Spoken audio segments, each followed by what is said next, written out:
Aren't y'all tired of these clout chasing, no chemistry having, over the hill gatekeeping radio podcast hosts who just provide no culturally concise commentary?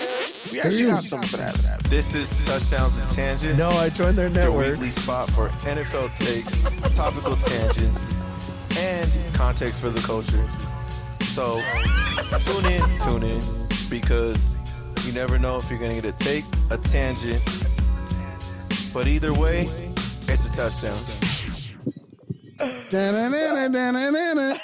Wait, hold on. The updated rundown, man.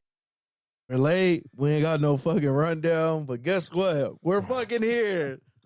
Touchdowns and Tangents. And we reluctantly tipped. Live from Hawthorne, California. I'm Pete D. Camarillo. I'm Kenneth Berry. Kenneth Frank James Berry. And we got the great Lucas. What's up, Lucas? What's up? Yeah, man. It's officially playoffs. We made it. Week 18. Some people thought week 18 wasn't going to happen, so we made it through that. Even though, honestly, we probably could have went without week 18. And this is a neutral site game.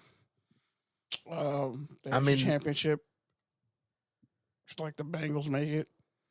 I mean, pretty much the AFC was already set last week, wasn't it? For the most part. No, well, the Jaguars could have fucked it up. The Chargers definitely fucked it up. But they're still in. Yeah, but like they played their starters in a meaningless game, and Mike Williams got And hurt. two of them got hurt. Bosa got hurt. Even though they're denying Bosa got hurt. But, like, he left the game. Or probably popped his groin again. Yeah, probably. Then the big game was Sunday night. Green Bay just needed to win to get in. And That they cup was didn't. empty. But Jamal Williams made headlines by fucking making Naruto shout-outs in the start lineup. Yeah. 2 touchdowns, crying that his great grandfather died, and he talked about that and like put some respect on her name. He broke the single season rushing touchdown record for the Lions. He has 17. Barry Sanders had 16, but he did 17 in 17 games. And I think they asked him, wasn't it him who asked for Aaron Rodgers' jersey? I Aaron think it was. like, and Rodgers was like, no. I gotta it was keep this Williams, one. I think, yeah. I think it was a receiver. James, Oh, Jameson Williams. All right. the other Williams, yeah. Yeah, I would have been like, bro, what? Why you asking for my jersey anyways? I don't know you like that. I mean, it's a Hall of Fame QB. I know, man. These Gen Zers are fearless. Tom Brady didn't want to sign that fucking ball that got picked off, but he did it because he saw what it meant to the other guy. That's a sign of Of course he respect. didn't want to. Yeah. So, what do you guys think about Brady and Rodgers? Man, Brady. Is he though? I think Because he played better towards the end of the year they played better when he played better. I think for Rodgers, it's more mental. Like, remember even at the beginning. Well, you know what? Maybe. Remember, even at the beginning of the year when he was calling out all his receivers, and then they called him out and were like, "Yeah, bro, but like you didn't come to training camp or mini camp." So it's like for me, like even if Rodgers is done in Green Bay, like is he really gonna go somewhere else and want to have to go through the whole same thing with another group of receivers, I doubt it. linemen? Yeah, probably not. Yeah, so like for me, I think it's more mental with him. With Brady, I feel like at this point he just doesn't like he's not gonna get out of his own way. It's like he's just playing because he can. And so honestly, I think they both should kind of just hang it up, man. And just like because that's 2 opportunities. There's only 32 jobs, right? And those 2 guys are Hall of Famers. They've done everything they can in this game. It's like it's time to move over. Like I don't know. Like I'd rather remember Rodgers for all the great things he did than watch him do 14 games with the Jets or the fucking Colts or the Commanders or wherever he would go, the Raiders. Like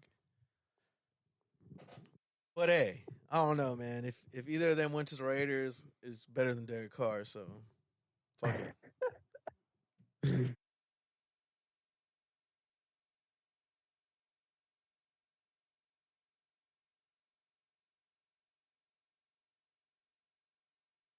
I could see that happening, though.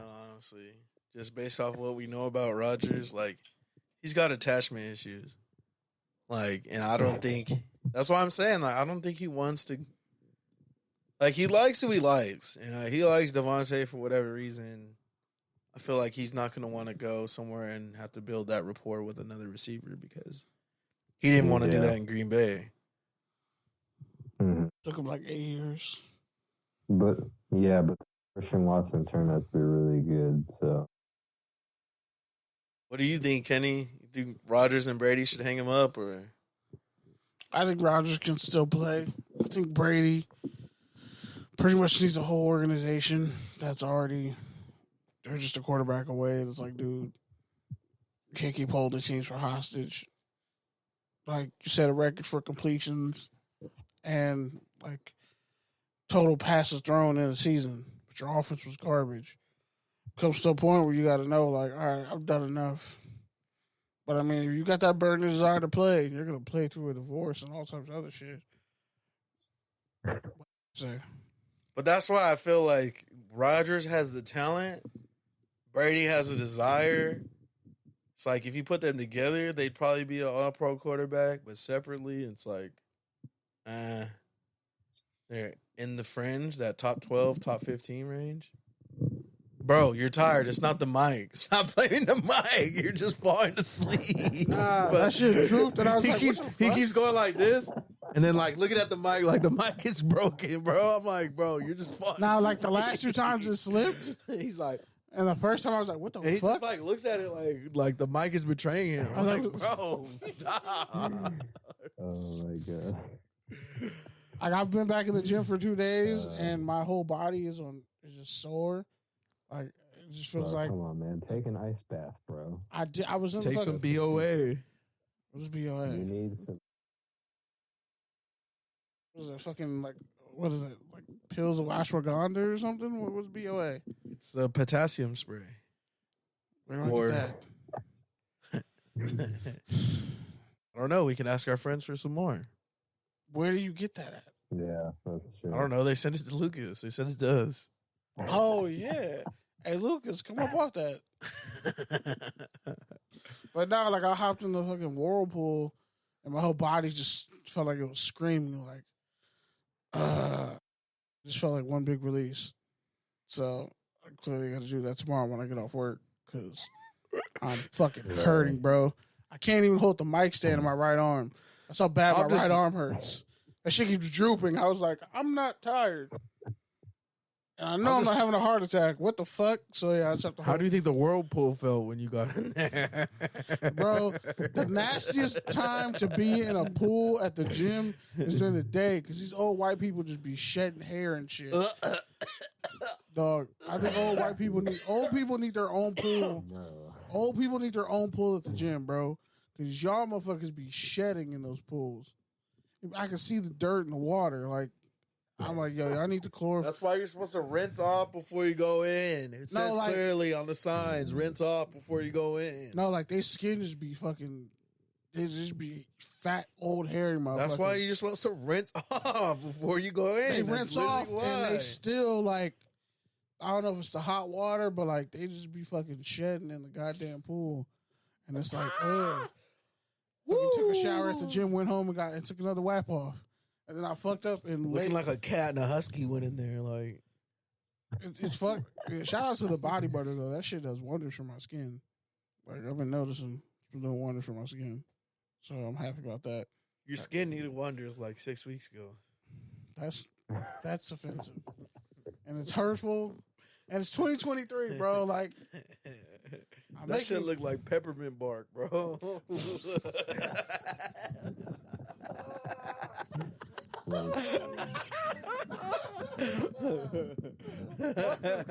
Fuck this. Fuck you as an organization, a group, and a company. Okay. I was like, I've known this man for like damn near 5 years, and One thing I could say is 2014, bro. His skin never looked bad, and then The one time, his mom left, and he bought some Dollar Tree fucking lotion, and next thing you know, man was walking around with fucking peanut brittle skin. Like, I remember I came back from the Cotton Bowl that first week, and like you can't take lotion, and then because of the whole you can take lotion, it just has to be 6 ounces, bro. Bro, Stop spreading I'm fake black. I need information. way more than 6 ounces of lotion. That's a racist fucking. You can take more policy. than 1. You can take 3. I wouldn't bring in a You can suitcase. take I a just had a jerk backpack. lotion. You can take a face lotion and a regular lotion. Man, you know TSA really. I mean, actually, I didn't really have any problems with TSA, but I take my laptop out. I'm like, bro, you know it's a laptop. It's not a bomb. It's not like, oh, it's just cake. We're over that. That was 2 years ago. Like, You know what I'm over? That fat dude who complains about shit that everyone does. Like, bro, Nah, you fuck complaining that. about taking your fucking laptop out? Are you serious? LAX, they didn't make me do Bro. it. When I went down there, they didn't make me do it. Yeah, because you probably got the special X-ray machines. Nah, it was some like- of those airports have It was the like ones where 4 you don't a.m., have to bro. take shit out. It was American Airlines. It was Some like 4 a.m. airports, you ain't even I gotta flew take first your class shoes for the off. first time in my life. And Some airports you ain't even gotta take your shoes off. I'm gonna be honest, flying first class, like, it made me bougier. I look down on poor people now, and I shouldn't. But the leg space, bro, the leg space. You don't understand. Like, I got long fucking legs. Like, I could lose 200 pounds. You could get and a I'm gonna exit still be row. uncomfortable on a You plane. could get business class. You could do other shit to get Some flights they don't have that option though. Some flights it's like we all here together, and you could pay for more leg room, but that's about it. Like, I had all the orange juice I could drink. I should have got some mimosas, but I didn't. But I had all the orange juice I could drink on the flight. A nice breakfast. It was like an egg fucking enchilada or some shit. It was really good. It was kind of spicy. The chick next to me on the plane actually went to CSUN. So I was just like, yeah. And we were talking. She's like, yeah, my daughter dates like a coach at San Diego State. So we started talking about football. I'm like, yeah, I'm covering USC, blah, blah, blase, blase. I remember when CSUN had a football team and they were trash. She starts laughing.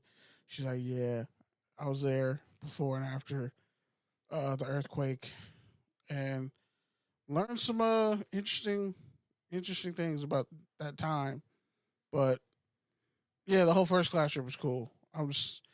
For people who are on a plane, and I'm pretty. I didn't listen to last week's episode, but I imagine you already talked about this in last week's episode. I actually didn't. I didn't talk about my experience on first class at all, or the week before.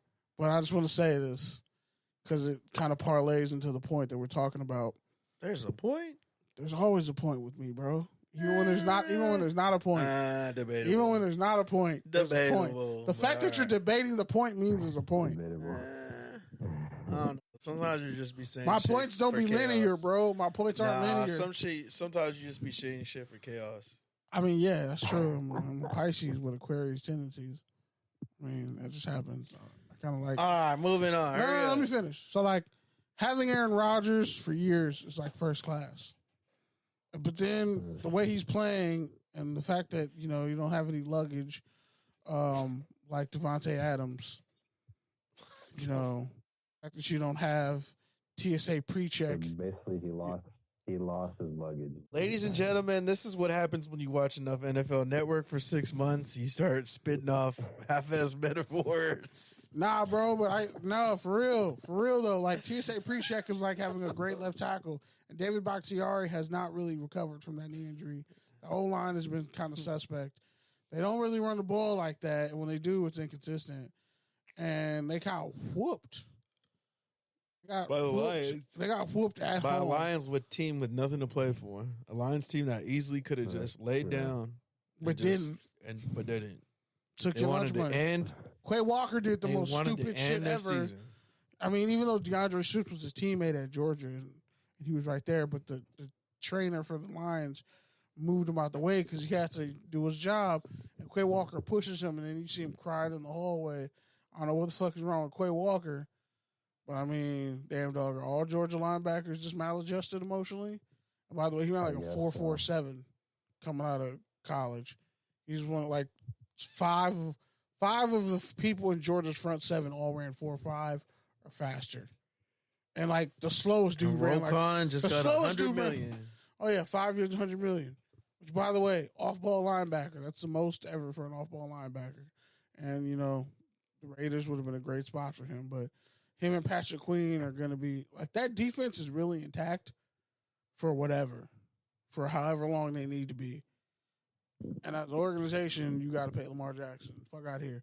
It's like I think it's like a grade 2 or 3 MCL sprain. So it's like, yeah, he tweeted about it saying he'll do he was way more sorry, damage. Still got swelling. He wants to play, but he can't be who he needs to be. So yeah, and Right. that's the mistake Robert Griffin III made. He tried to play after Haloti Nada fucking bent his knee like a goddamn boomerang. I mean, and he tried to keep playing on it. This is how you preserve your career as a quarterback. Sometimes you got to be like, you know what? Nah. By the way, Jared Goff had he only had 15 turnovers, which was like the least in the league. Played the best ball of his career. and his receivers were out like half the season. But he always found production. And he lost TJ Hawkinson, which is already crazy. True.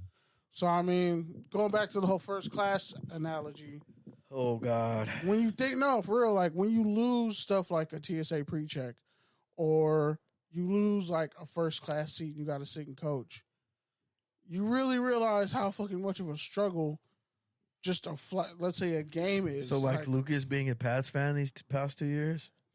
Oh yeah, this is nothing, bro. This is nothing. This is like this isn't even scraping the bottom of the barrel. At least you guys are still competitive and in it. I'm just glad y'all lost to the Bills. That was poetic justice. Like, because I didn't want to see the Patriots in the playoffs.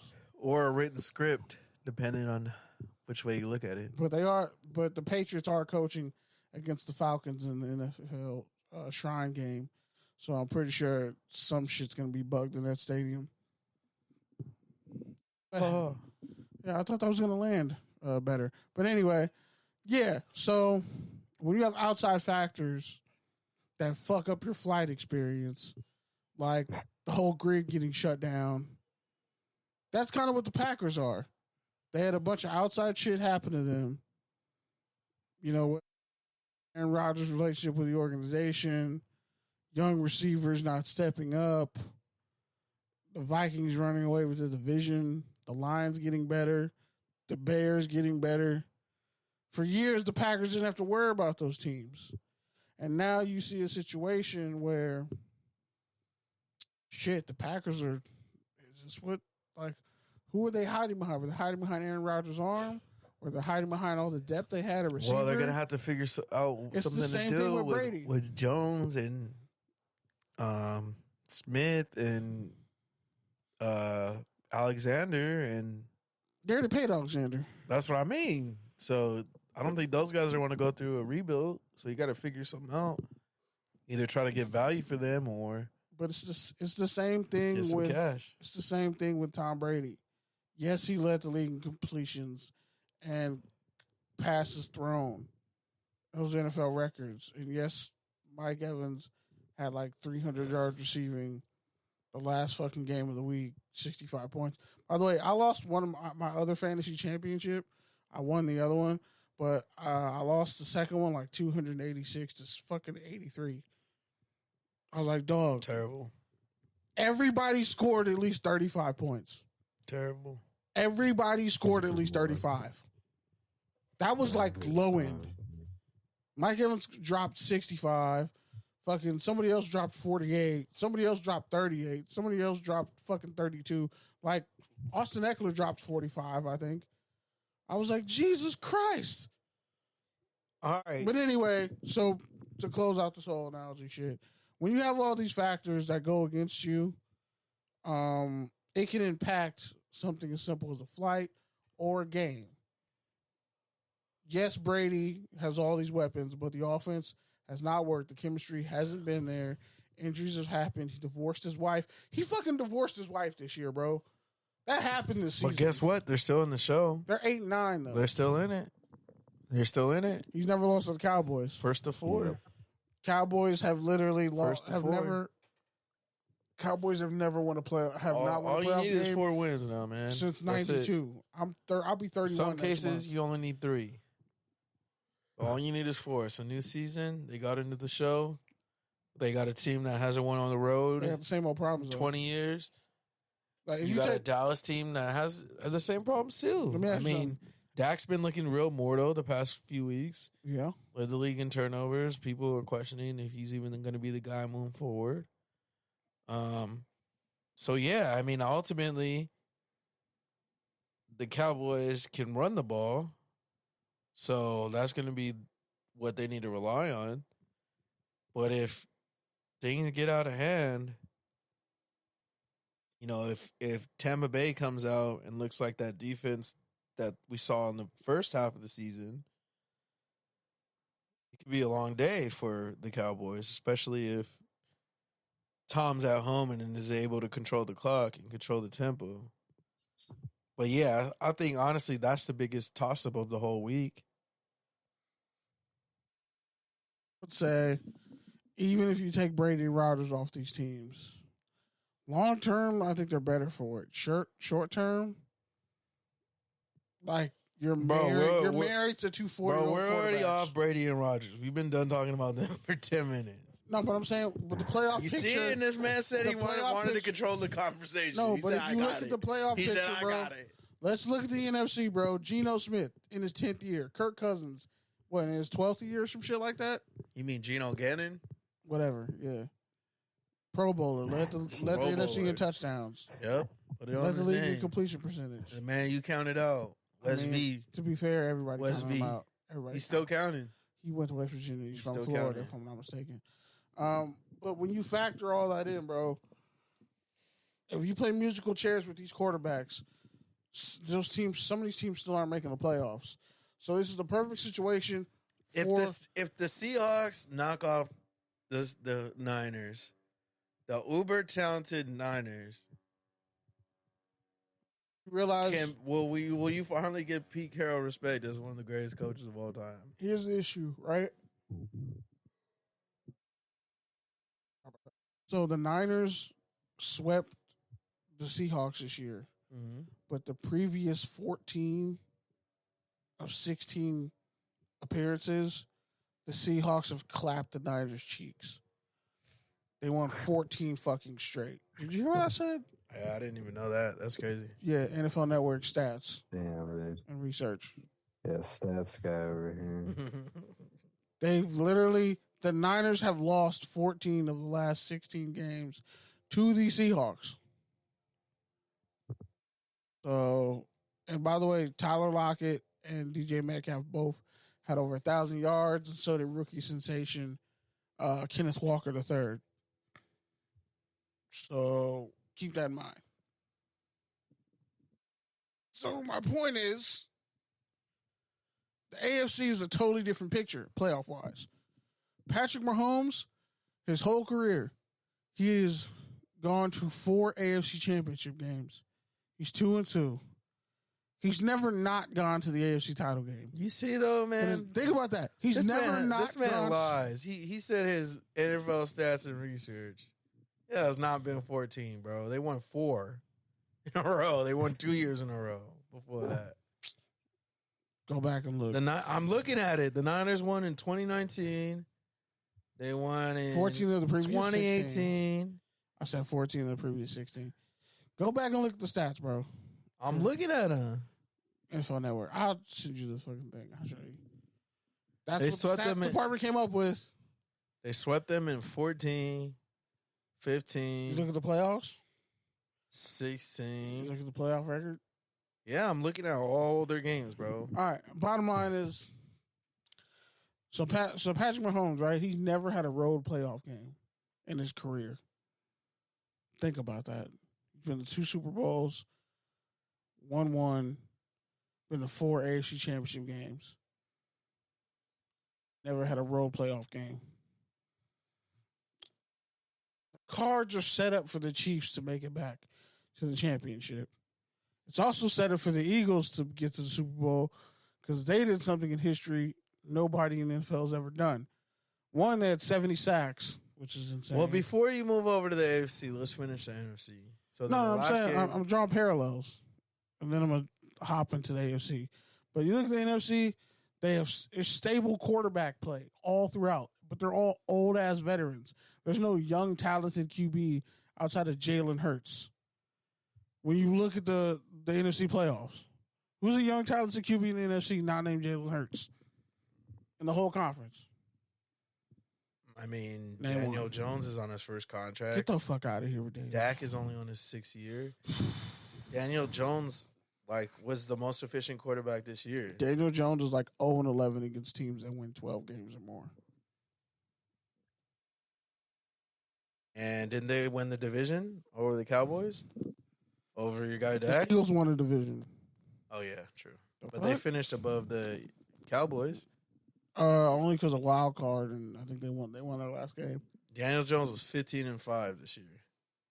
Dude, Touchdown and interceptions. 0-11 against teams who won like 12 to 14. Bro, games or that's such a fucking corny stat. You're Against acting elite you're teams, he acting doesn't like, win. You're acting like it's one person versus an 11 team, Here we go. elite team, bro. So like explain that's Tom such a Brady's fucking whole corny career. stat, bro. Explain Tom Brady's whole That's career. such a corny stat. So our wins not That's a a QB. corny stat, Our wins bro. not a QB stat, or they a team stat. That's a corny stat. Let's keep the same energy. Our wins a QB That's a- stat or You're the one bringing up wins, Mr. Stats and Research, not me. I've never said, oh, no? Because when you talk about wins, you got to give somebody credit, right? he's 12-0 in a dome. Like, bro, Well, nobody cares. Those dome. Those It's dome called stats are real. not for long. It's not about the past. It's about the next play, the next game. And for some of these cats, it won't be one.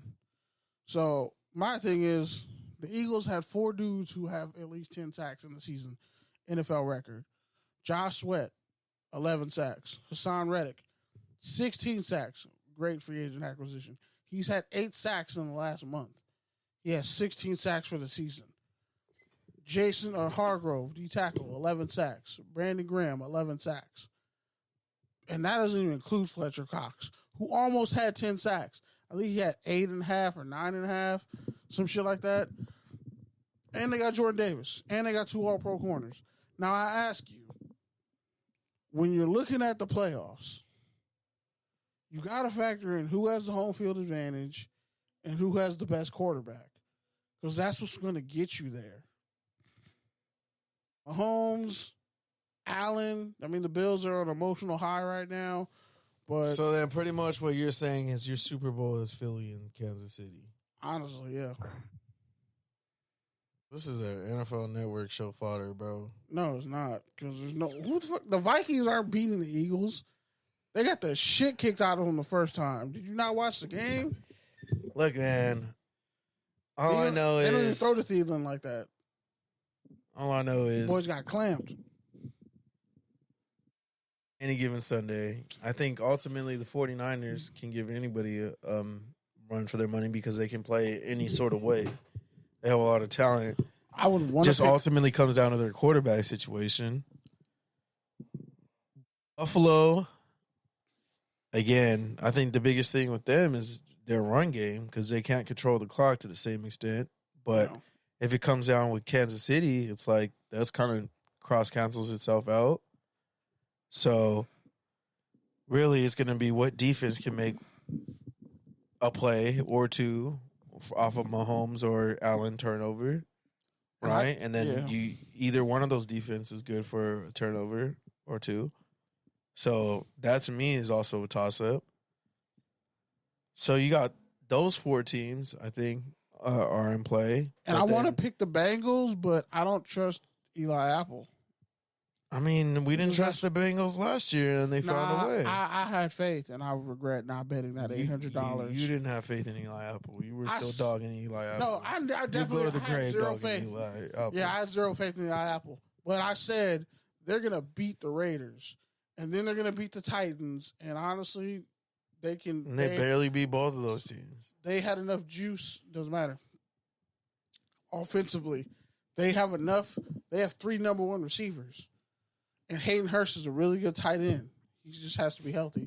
And they don't run the All ball. right, so like we're they getting used ahead of ourselves. Back to the to. Bottom line NFC. is, yeah. I I think the Super Bowl Minnesota- runs today at AFC. Honestly, Minnesota and New York. Who do you think takes that game?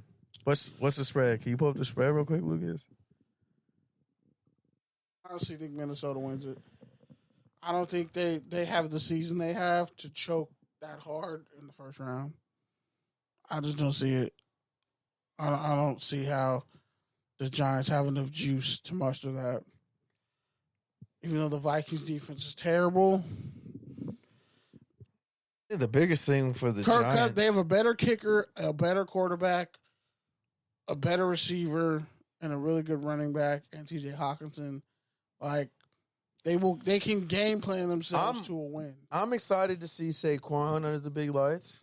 Like you've been talking about, he's a gold jacket guy since he's been drafted. So this is the biggest stage, and this is where, not to get cliche, but big time players make big time plays in big time games, and so I'm excited to see what he kind of does on this next stage. Can he find that next gear?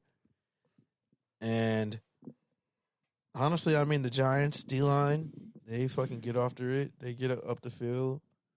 They push people around. So that also kind of makes me excited. But yeah, I think to your point, I don't know if they have the same firepower as the Vikings, because the Vikings have already shown us, even when they get themselves into situations, they can get themselves out because of one person, Justin Jefferson. They'll come back down from 30 points or 33 points. And they got T.J. Hawkinson. Yeah. Chain mover. Yep. And Cook keeps them ahead of the chains. So KJ Osborne is they have really everything stepped up this year too. They have everything to roll on offense. It's just a matter of, can they not shoot themselves on defense and not fuck up, really. Give up a big player too. And they have a kicker who makes 60-yard field goals. So there's that. All right, so you're taking the Vikings, you're taking Seattle, or you're taking the Niners? Niners. It's not You're taking close. the Niners? It's not going to be close. You're taking Tampa, or you're taking Dallas? I'm going to take Dallas. I think the dream dies for Tampa. Dallas, because Michael Parsons got snubbed for an All-Pro. And again, he's a linebacker who can play defensive end, who can play linebacker. Did they play this year? I think they did, right? Potentially, yeah. Early in the season. Yeah, I think they did. And Buccaneers beat them. Because Tom Brady's 7-0 against the Cowboys and 3-0 against Dak. So my thing is, I just think it's Dallas' time to at least get one win. I mean, you got to with that running game, right? Like, you got to Should. be able to just come out and control the clock and just impose your will. Like, that's what you got to do versus the Bucs. The Seahawks are the biggest wild card because they don't give a fuck. They're playing with house money, and they got 2 rookie corners. That's why it's like, Who are it's either balling. going to set up to them just getting smacked and it just being over early, or it's going to set up to where it's like, fuck, well, now we have to take them seriously. Like, Yeah. because it's the formula. Like they said, Hit Boy has a formula. It's like, fuck. Maybe Pete Carroll has a formula, and this is it. Like, a cheap quarterback, a bunch of has-beens mixed with some young guys on defense, hodgepodge of playmakers, and let's go out and get it. All right, moving to the AFC. Lucas, do you have any hot takes you want to add to the NFC before I move on? You're good?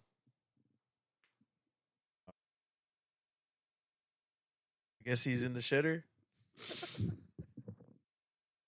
All right, moved on to the AFC.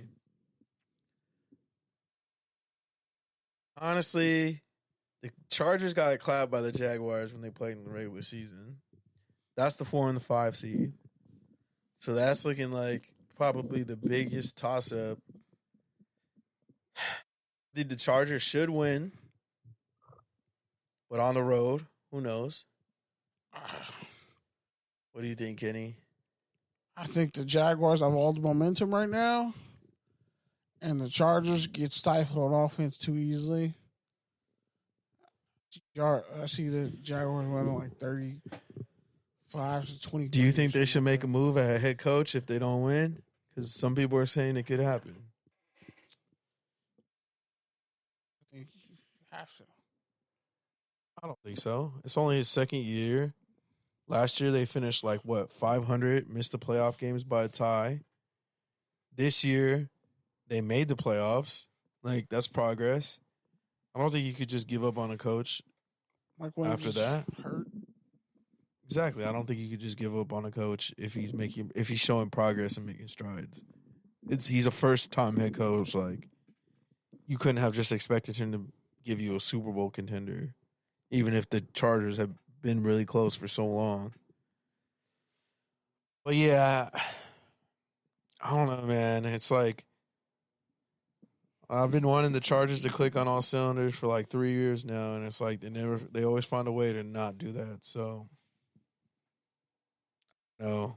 In Jacksonville, they have some playmakers, but I don't really love their chances either if they advance. I think they'll get clapped by any of the teams, honestly. So I'm just going to say Chargers off of my own hope, I guess. Yeah, that's all I can really go with. All right, the rivalry game, Bengals, Ravens. Lamar Jackson now expected to play again. Still having swelling with his knee. Snoop expected to make the start again at QB. Just re-upped Roquan. Honestly, I think it's the Bengals game to lose. You made it to the Super Bowl last year. Started off slow this year. Figured it out. Oh, this is your chance to knock out your older brother for good. For real. And who knows what's going to happen with the Ravens and Lamar situation. I mean, you got to keep him, but also, You I don't just know. trade him for picks. Yeah, and they got other players under contract, and they got other things they got to figure out too. So I don't know, man. I think that's the Bengals game to lose, and they're at home, so we'll see. And then the other rivalry game of the week, the Bills Dolphins. No Tua in the Dolphins game. Is Bridgewater starting, or he's backing up? He's a backup again. Skylar Thompson. Skylar Thompson again. All right. Yeah, because I think Bridgewater's still kind of hurt. Yeah, someone with the finger. Bills, clearly. But yeah, they need to establish a running game if they want to be able to make it past Kansas City and the Bengals. I don't know. Is Tua ever going to play again? Should he ever play again? That's a better question. Should he? I mean, you know me. I'm old school. I think he should, but if he decides not to, I understand. I'm not going to hold it against him. Makes sense. But yeah, I think the tough part is, he's made money, but he hasn't made, lifetime money yet. So it's but also, is he going to get that with this kind of injury history? He's already got he's got hip, back, now head. It's yeah, I don't know.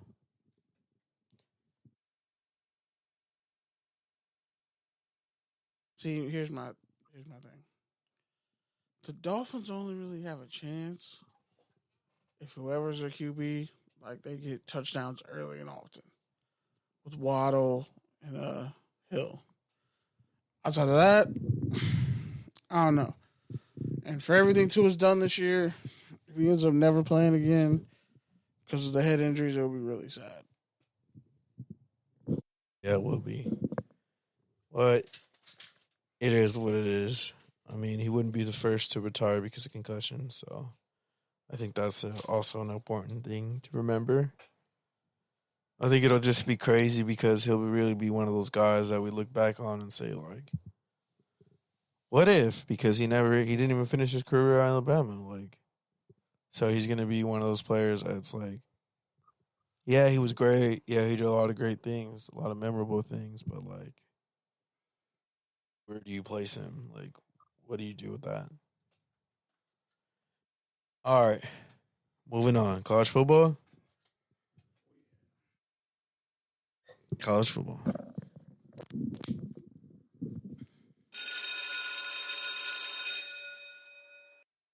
All right, rather than play some audio, I'm going to just put up an omnibus of like every interview I've ever done in my Twitter thread this year with USC players and Fresno State and a bunch of.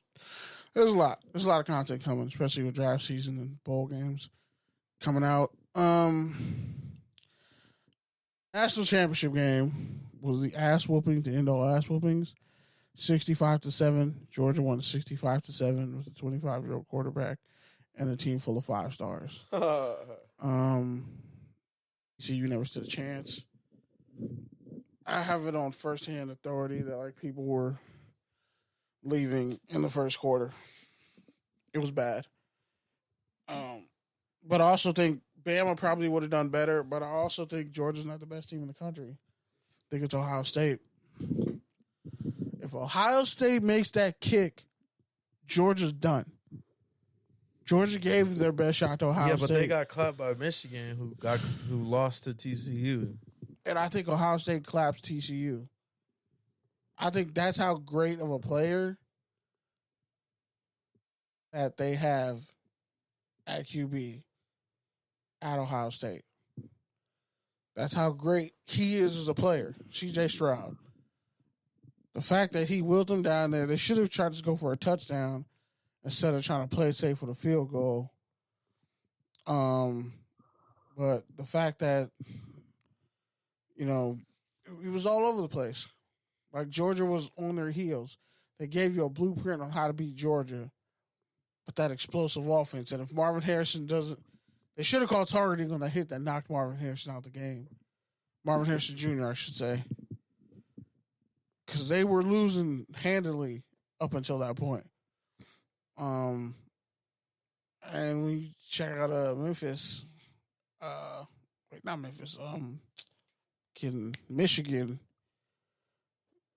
they just didn't. They didn't make enough plays to win. That call where he was ruled down short of the goal line was the right call. His butt was right before the end zone. That was the right call.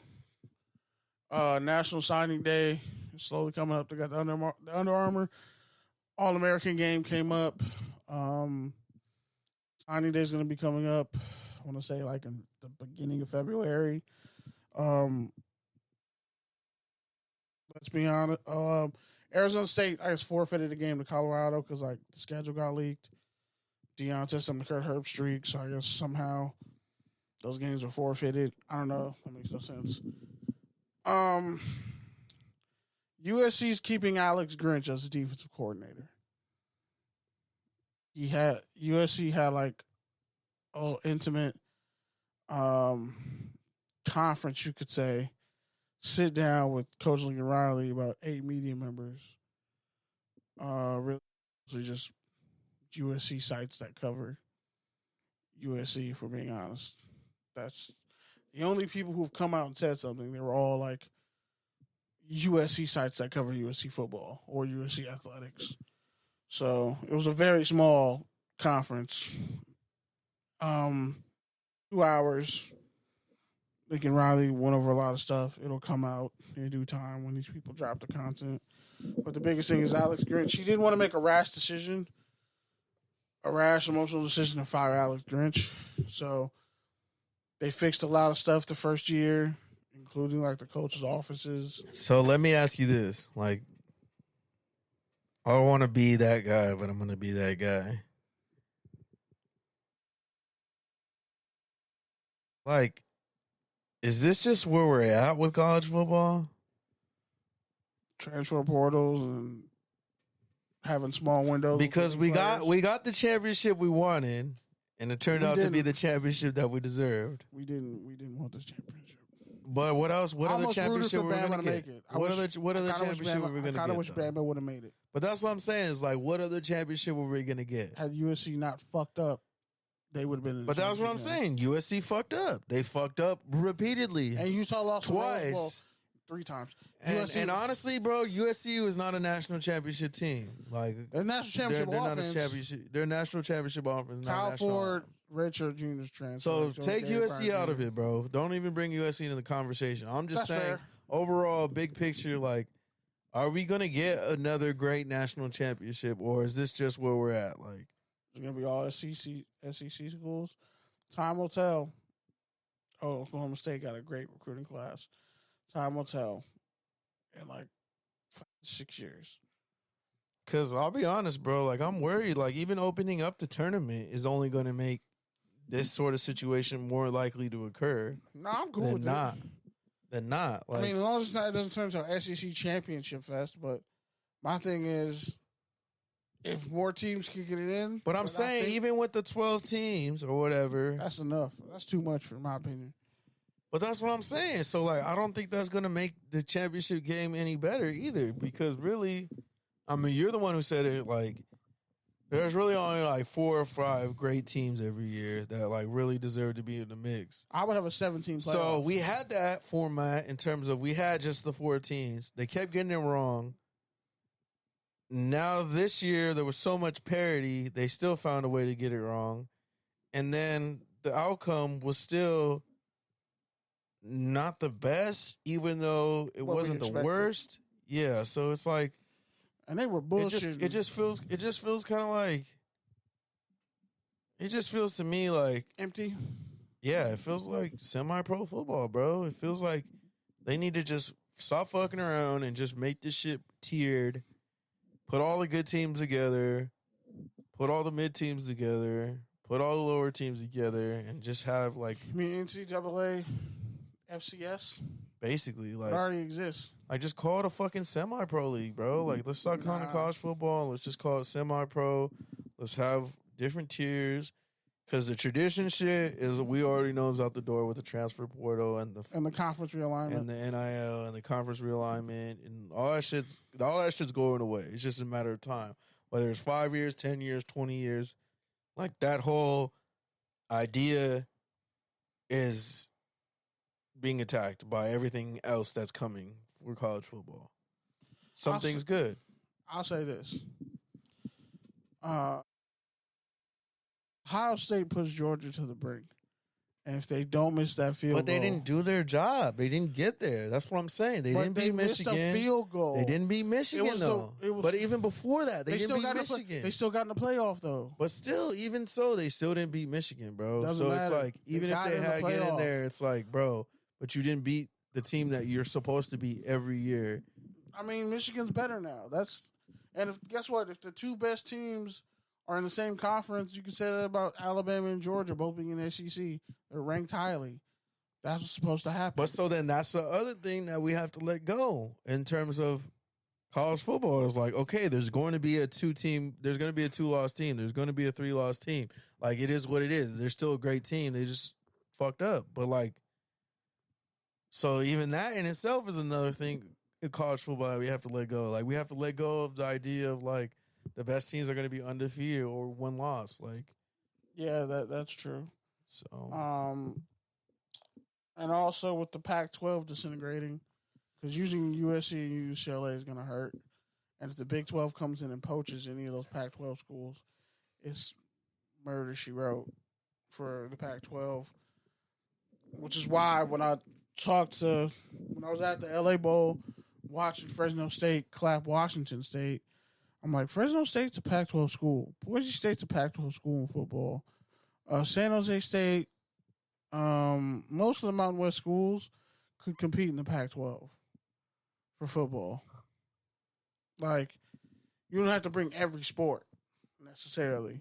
Even though they say you have to, it's like, I mean, I get it's not Notre Dame where you're independent, but it's like, dude, you can't let certain things stand in the way of money being made and riches and things being lined up. And that's what's happening in college football.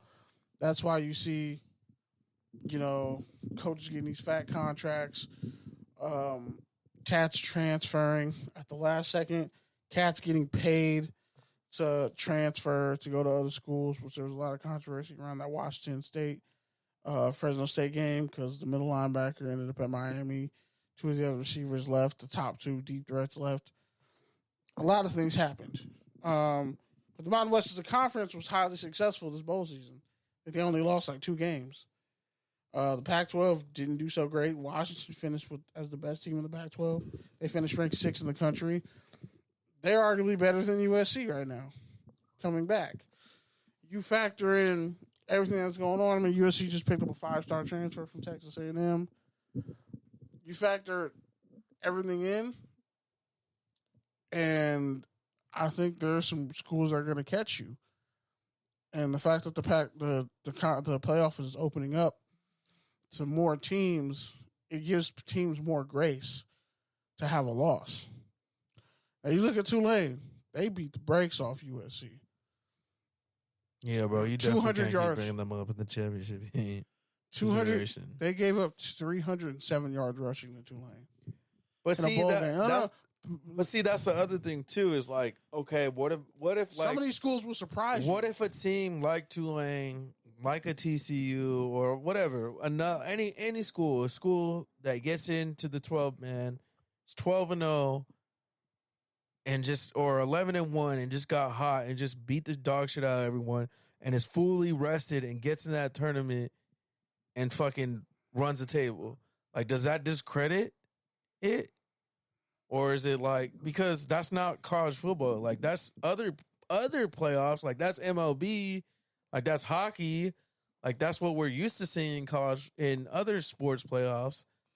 But to see that in college football is like, You got to make would the we matchups. give them the same sort of credit for a championship, or is it like, nah, well, you won it when it was a tournament versus, hey, you won it, when it was just 4 teams or when it was just 2 teams? You got to give people grace. And college football, it's just better across the board to have more teams. Because if the SEC has all, But what this I'm wins saying and is goes like, undefeated- so let's say whatever Kenny State University wins the fucking tournament because they played a soft schedule and they were healthier than everyone else in the tournament. that's what the SEC Are does. you going to put them in that For a conference- realm of the greatest college football teams? Not necessarily, but I also think there should be a playoff amongst all the conference champions, and then you have at-larges. Like, if you're going to go 12 teams, okay, all the conference championships automatically get seeded, and then you seed those teams, and then the best of the Yeah, but then at-larges- Notre Dame would have to join the conference, and Well, college maybe- football doesn't want to tell Notre Dame what to do because Notre they Dame, got the NBCU money. Notre Dame and Utah can't win big games. Whose fault is that? Notre Dame got clapped by USC. Whose fault is that? Notre Dame got their bowl win. That's saying great. in general. I'm just saying. I know, but I'm saying, it's not enough to win 9 games a year. I'm with you. I like that scenario, but I'm just saying then they would have to put Notre Dame would have to play in a conference, or they'd be at a disadvantage Notre by not being Dame- in a conference. Notre Dame has a history of being choke artists when they get to the playoff, which is why people don't believe in them. Which But is I'm fair, just saying, because they college don't instill football is confidence. not going to do something to They should put them at a disadvantage because of the money and the Hey, fans. if and they the win, brand. if you're Notre Dame and you win out, you deserve to be in the playoff conversation. Especially with 12 teams, you have to be in there.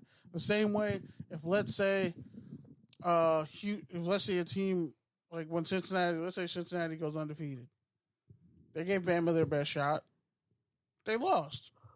But Sauce Gardner, a team for NFL talent, they did what they were supposed to do. Boise State, I honestly think should have been in the national championship game that year.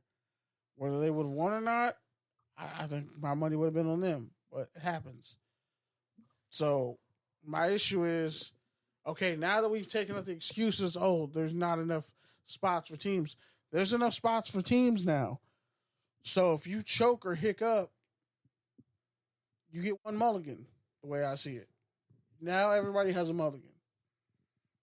But if you got 2 losses, don't say shit to me. Alabama didn't deserve to be in the playoff. They lost 2 games. You lost to an LSU team that I think had 4 losses on the year. And Tennessee.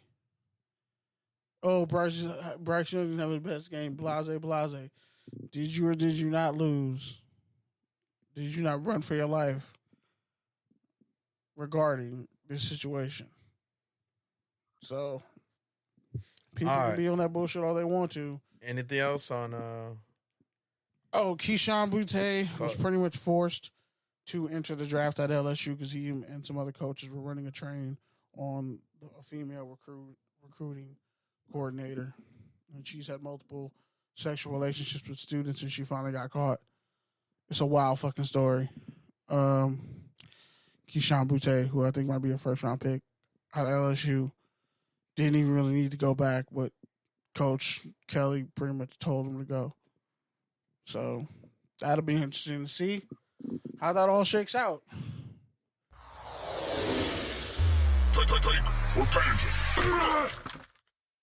One. I got one. Go first. So this week we talked about it a little bit, but the Pats Bills showdown after Damar Hamlin started with a kickoff return for a touchdown, the first kickoff return for a touchdown in like 3 years for the Bills. And then later on in the third quarter, they had another one.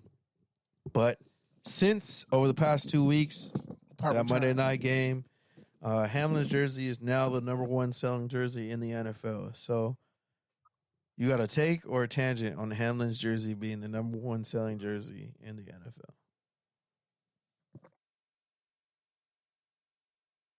I think all the money and the proceeds are going to him and his charity. So that's good. Shout out to Buffalo. They're raised a ton of money for him already. So that's always a great thing.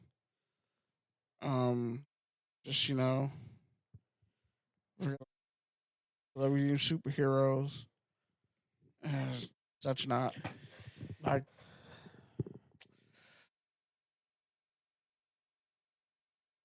I don't know, man. It's an interesting situation. Well, to your point, the charity initial goal was like $2,500, and earlier this week, I think they said like they had raised $7.5 million. And they honored the NFLPA. They honored his contract, which normally doesn't happen. You got to get 3 years before you can get health insurance. Guess they paid his whole insurance plan up. So what I'll say to that is this: like, I get the charity thing. I get the whole supporting him. I get the whole love for Damar, like the T-shirts. I get all that, but I don't know, man. The jersey thing is a little bit extra to me because it's like, if you're a Bills fan, you really gonna get that jersey over Josh Allen or the other players that you could get? And then if you're not a Bills fan, Hamlin is such a martyr that you're really gonna spend $80 to $120 to get his jersey? I don't know, man. I'm not trying to discount what he's going through and what he's been through, but it just kind of seems corny to me that most of these people probably didn't even know who he was, and now you have his jersey hanging in your closet. I get it, but at the same time, it's also people just always want to attach themselves to things, and it's shit didn't involve you, bro. You weren't down on the field. You're not the one who decides to suit up every day, which, I'll get to that later, but yeah, the whole way that the media covered it, the way they kind of just threw out oh, maybe players won't even play week 18. It's you realize that would put this whole thing on the same grounds as 9/11. That's the only time gameplay has ever been canceled. And then that's sort of kind of how ESPN just covered the whole thing all week. It was it was nasty. I get it. It's week 18 and there's not a lot of storylines and a lot of shit has happened. But it's if you really want to respect this man and you really want to respect his life, then let him live. Why are we so, like you said, trying to turn people into superheroes? It's just kind of corny to me. That's all. All right, you said you had one. All right, so All Pro list came out. Fred Warner was on it. who else was on it as far as like off-ball linebackers. But for some reason, Dallas Cowboy sensation Michael Parsons wasn't on the list, despite his sacks, tackles. Like, I don't understand how you don't make this dude the first team All-Pro at least one of the positions, D and a linebacker. Pick one, but it's quite disrespectful. Let's see. Parsons stats.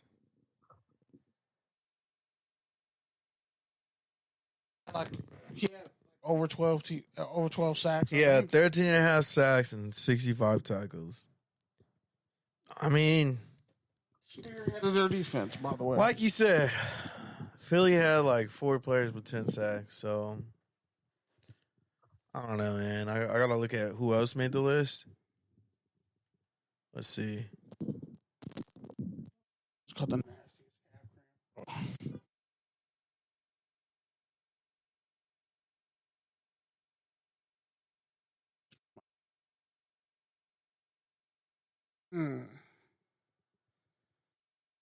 So for the All Pro list, Edge rushers are Nick Bosa and Myles Garrett. I don't know what Garrett finished with, but I know yeah, he tied his own Bosa had more sack sacks. record with the Browns. Bosa had like 18 or 19 and a half sacks. Yeah, so I mean, as great as Parsons is, I mean, can you really put him over those guys? Tough. I would put Parsons in as edge rusher. / linebacker.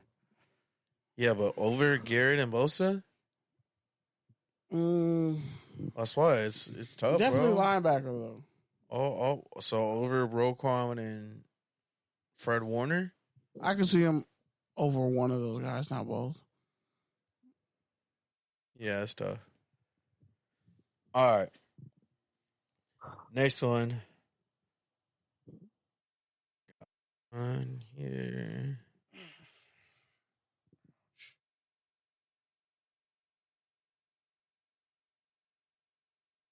All right. I think we talked about this a few weeks ago, but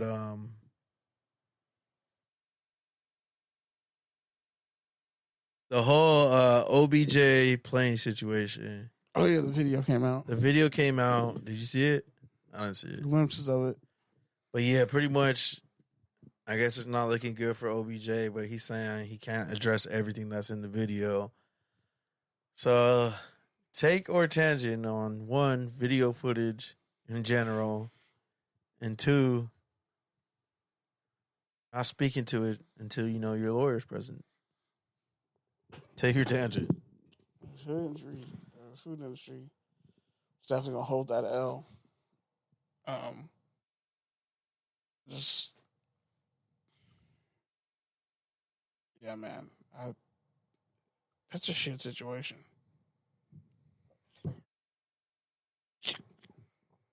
And I really don't have an opinion. It's just a shit situation. I thought I had an opinion. I'm like, it's yeah. All right. And then Like it's like an airplane situation. They say they woke him up and kicked him off the plane. People are yelling at him to get off the plane. But also he could be like, fuck y'all, I don't want to get off the plane. It's just a shit situation. And with the way the airlines have been, like I don't know how much grace you give somebody in this situation regarding a situation like that, but last one. somebody just ended up like, what's the face? The Denver Broncos already fired their head coach. They're in the market for a new one. They've already interviewed Jim Caldwell, David Shaw, John Harbaugh. So take or tangent on the Broncos head coaching situation. Like, do you want that job? Is it a good job? Do you see one of those 3 candidates coming in there and kind of fixing things? Honestly, I think D'Amico Ryan should be the first person to get a head coaching job. Like what he's done with the Niners defense has been impeccable. I mean, but he's not available to interview, so you potentially have to wait for the Super Bowl to hire him, in which case he may not even want to leave the team, or he may want to go somewhere else. Like, so you're gambling at that point, and then you'll have less candidates. I think Jim Caldwell for sure should get a job though, somewhere. He stabilizes organizations, and he's a proven winner. For sure, he's a proven winner. Offensively, proven winner. Yeah, fair enough. All right. Touchdown or turnover, and then Kenny can take a nap because No, I this gotta man pee, is dog. falling asleep. I'm not falling asleep. I gotta pee. You're definitely falling asleep, bro. Caught a calf cramp. Gotta pee. You're definitely falling I'm a asleep, little my bit guy. sleepy. Fucking eyes hurt. Staring at screens all day. And I really gotta pee. All right. The Chicago Bears are listing the offers on the number one pick. Touchdown or turnover for the Bears, Turnover. trading the number one pick. I thought you were gonna say keep it. No, that's a touchdown. Then they had to trade that pick. You keep Fields and you build around him. That's a smart move. Plus the Bears just hired Michael Warner, the former Vikings COO and Big Ten commissioner. They just hired him to be the president. So another black man in a position of power at the NFL level. It's really dope to see. All right, and we already talked about it, but Mike McCarthy of the Cowboys playing this week versus the Buccaneers. Brandon Staley of the Chargers playing versus the Jaguars. Both could be fired if they're not playing next week. So touchdown or turnover, McCarthy and Staley being on the hot seat. McCarthy, no. Staley, yes, touchdown. You're saying Staley should be on the hot seat, but not McCarthy. Not McCarthy. Staley, like, dude, you've been given a lot of time. He's only had 2 years. This is only his second year. We've seen him make some questionable decisions. And I just think that the Chargers want to win now. But they loved the decisions when they were winning and he was working.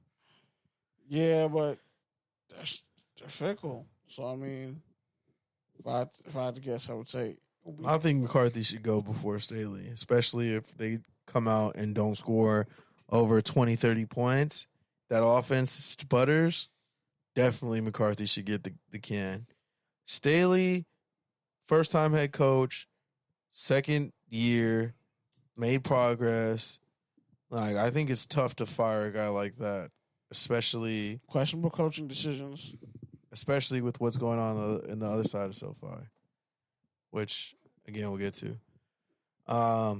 All right, second to last one, Derek Carr and the Raiders. Derek Carr officially said his goodbyes to the Raiders in a long-ass Instagram post nobody needed to read. But yeah, now it's reported that the Raiders are exploring the trade market for him. So touchdown or turnover, the Raiders trying to trade Derek Carr. I'm going to say it's a touchdown only because you got to get some sort of value if you can. If you can get a third, fourth, fifth round pick, I say why not? Do it. I mean, cutting him it will save you like $5 million. But again, this team is always like top 5 in dead money. So what is really $5 million? Mhm. I'd rather try to get a late round lineman with whatever we can recoup from Derek Carr. Kenny? I was waiting for this. It's a touchdown. They got to trade his ass. I don't think they'll even get a third. Like I said, I think if they traded with Chicago, when I brought it up about a year and a half ago, they should have traded with Chicago. They could have got Justin Fields. Nobody was going to trade Justin Fields for Derek Carr, bro. You never know. In his rookie year, bro. Khalil No Mack one was got going to do that Khalil trade. Mack got traded. Not in his rookie year, bro. Khalil Mack got traded. He's all. All right, move on, man. Bottom line is, I think they have to clean house in Las Vegas. Carr had to go. You can't give me. How's Josh Jacobs and Devontae Allen have career years, and you have a career worst year? That reason they're not happy. Yeah, I don't know what they're gonna do with Jacobs. I mean, I love him. He had a breakout year, but $14 million is a lot for a running back, especially when you only have about $30 million in cap. You know, freeing up, they could do some other stuff to get close to like $40 million, and then if the cap goes up, you're close to 50. But even then, you're talking about paying a third of that to Josh Jacobs. So I don't know. It's a tough call. Glad I don't have to make that decision. But if it were me, I'd probably spend that on the defense and just try to draft it back in the second or third or fourth round. Have him compete with Zamir and then sign one of the other veteran starters that are hitting the open market, because there's a lot of them that are hitting the open market. So, all right. And then last one. Reportedly, it's unclear what Sean McVay is going to do now that the season is over. There's reports that he could retire, take a broadcast deal, upwards of 10, 15, 20 million. So, touchdown or turnover if Sean McVay retired instead of going through a rebuild? I could see him retiring, not wanting to have to go through that, and Sean Payton somehow taking his place. I can see him retiring, coming back next year to redeem his guy JG, coming to Vegas next year once McDaniels totally shits the bed, gets fired after 7 games, and then McVay comes out of the booth to redeem his mentor. Come on, Can you I know jump the in? NFL writers would like that story. Just tag me and let me know. Go ahead. Bruh.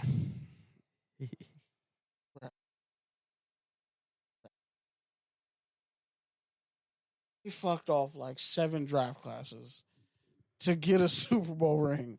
Do you think he's going to really sit there and go through all that again when he can quit, wait for the coaching carousel to fire back up again, and then if he picks Howdy, if he picks like Howdy Chick or whatever, he's like, you know what, I'm going to stay out.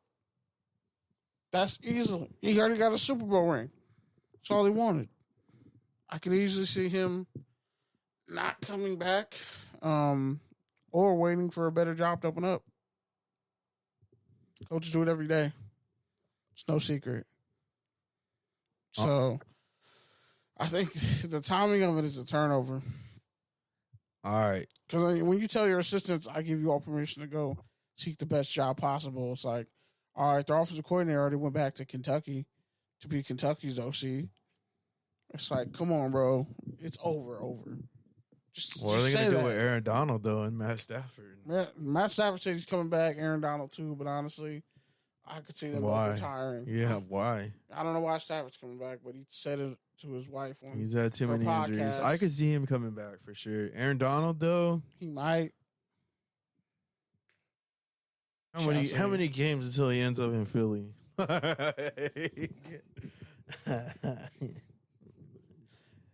It's traded week 6. I think if he did come back, I think he would definitely get traded, honestly, at some point. Because for a stupid amount. if you can get a first and a second for him, 30 years old, you already won a Super Bowl with him. Fuck them. He's been hurt. You got to figure out what you're going to do. And is Wagner under contract for another year? I don't think so. I think it was a 1-year deal. But I'm not sure. So that's the other one they got to figure out. Ramsey is still under contract for a couple more years, but you could easily move him. Yeah, so let's move on to the Rams. Lucas, you want to start? We haven't heard from you tonight, sir. Yeah. Are you asleep, bro? Are you there? I'm just clumsy and almost dropped the mic just now, but No, you're asleep. nah, I literally that shit almost slipped out my hand just now. I got scared. I was about to fucking crack this microphone. I just saw him.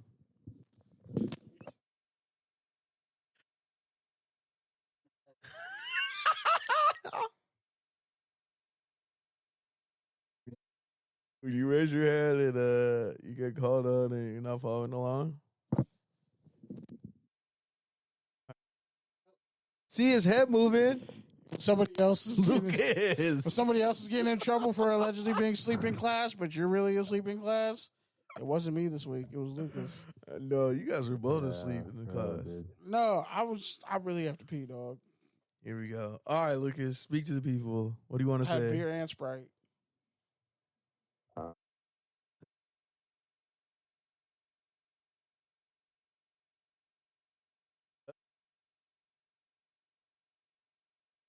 Anything else you want to say in your guys' underwhelming season?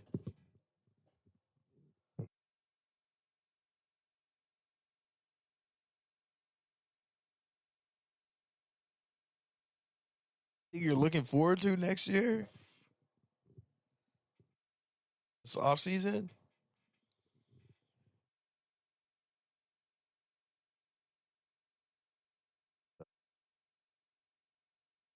Or maybe just don't have your receivers throw the ball.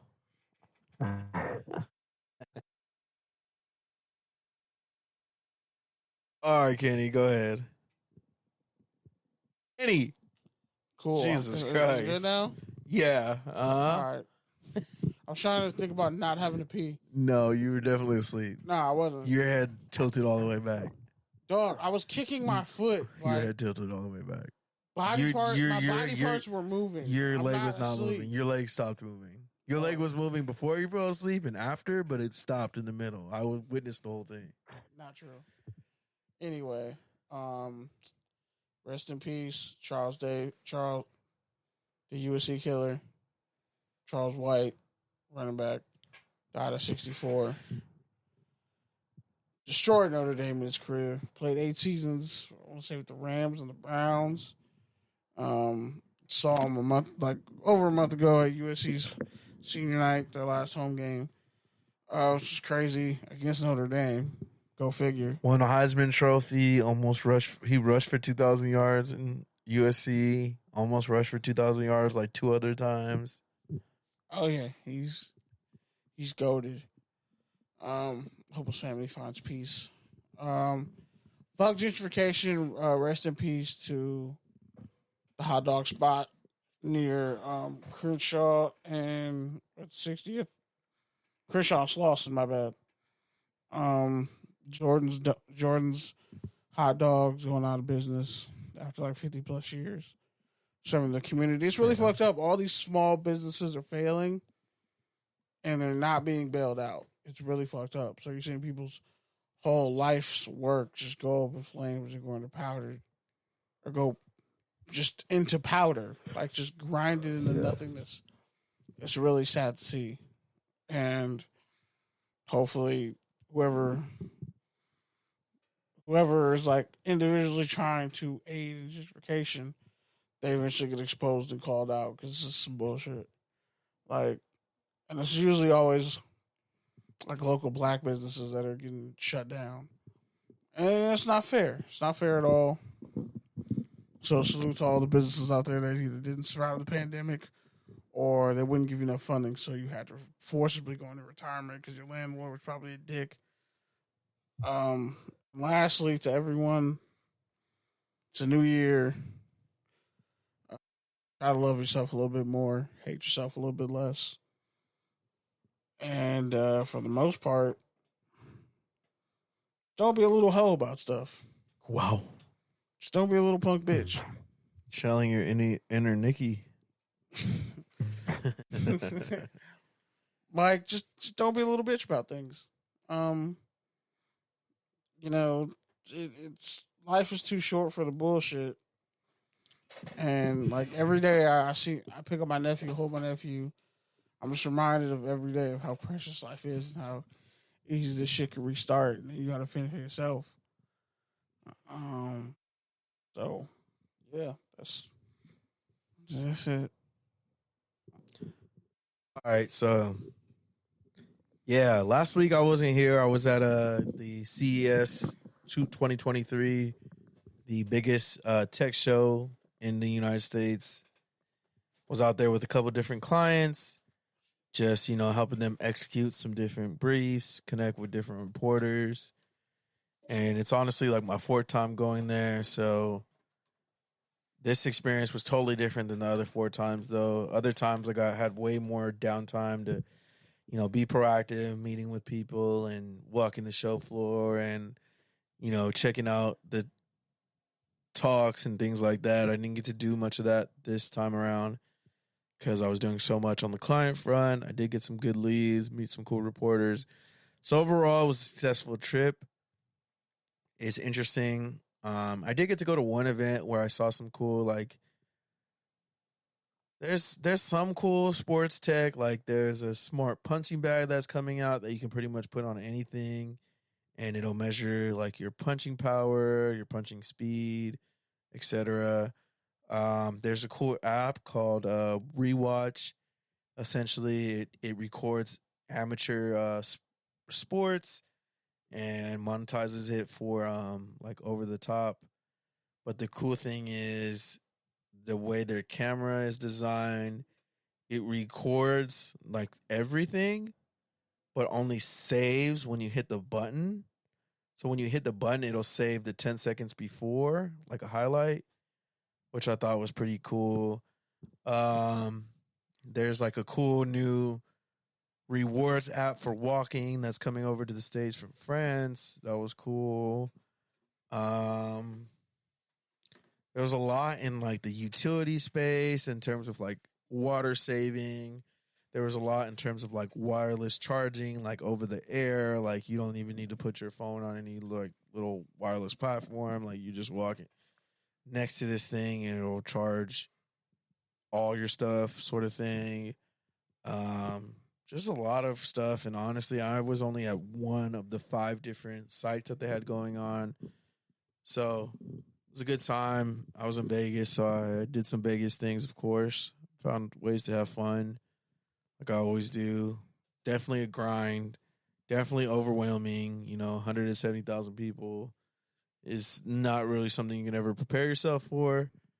A couple of my coworkers went into the last Hyperloop, which was cool. A lot of robots, a lot of gaming stuff, a lot of smart home. That's kind of where I was at. But yeah, overall, successful show. Had fun. Even though they gave me credentials in like the 12th hour, but that was cool. And yeah, that was about it. Otherwise, the whole Derek Carr shit, I mean, we already talked about it a little bit. I think the biggest thing is just like trying to move forward. Finally, like for the past 8 seasons, we've always had this kind of back and forth. Well, is Carr the guy or is Carr not the guy? And it's like there's always been kind of 2 segments in Raider Nation. And now it's finally feels like we get that time to heal of just like moving forward. Whoever it's going to be, I don't know. It'll probably be a veteran guy. It'll probably be a young guy. Maybe Stidham still in the mix. I don't know. But I'm just excited for that hope on the horizon. The team still needs a lot of help throughout the whole roster. So I don't know how they're going to do that. Hopefully they'll figure it out. But ultimately, like, that's the one thing that I'm happy for from this season is just like that cloud of Carr is like no longer hanging over us and it's no longer dividing us. Hoping the Chargers can stop being the Chargers for one game this season, maybe pull out a playoff win. And if Baltimore and the Dolphins win, then I'll get a home playoff ticket that I can sell and make some money off of, which would be cool and really needed. Yeah, outside of that, new year, same shit for me. Like I've so much with CES, planning it, going to it, now like doing stuff after follow up is like I pretty much just punted the restart of my new year and I was like, yeah, I'm not gonna even try to like do new year, new me until like 2 or 3 weeks in when I actually have bandwidth to do that. So gonna get my errands done tomorrow, and then hopefully from there I'll start the whole new year, new me. Because just because the calendar changes doesn't mean you do, and so you have to make that conscious decision whether it's on the 31st of December or the 31st of November. Whenever you decide to make the change, like it doesn't matter what the day is, you just need to make the change and stick with it. And so I'm hoping that I'm able to do that this year. You know, I just want to continue to work on my various ventures, continue to grow. Like 2022 was a crazy year, but I also did a lot of great shit. I went through a lot, had a lot of lows, but I also had a lot of highs. And 2023 is starting off with some good highs already. Also a couple lows, but that's nothing new. So just looking to continue the momentum, continue to have some fun. And yeah, outside of that, man, shout out to Peyton Hillis. He just got out of the ICU after he was in there for saving his 2 kids from a pool accident. So They're calling a riptide. He got taken off a ventilator. He's breathing. Yeah, taken off the ventilator, yeah. So he's breathing on his own. So shout out to him. The one-man legend. One-hit man legend. All right, folks. Well, that's it for Touchdowns and Tangents. You can catch us on Twitter and Instagram, TDs_tangents, touchdownsandtangents.com. Shout out to your favorite podcast app. Shout out to A Squad affiliates, FPC Radio, all the people who fuck with us. Thanks, Lucas. Nikki was out tonight for her boyfriend's birthday, fiance's birthday. So shout out to her. And yeah, that's it. Peace.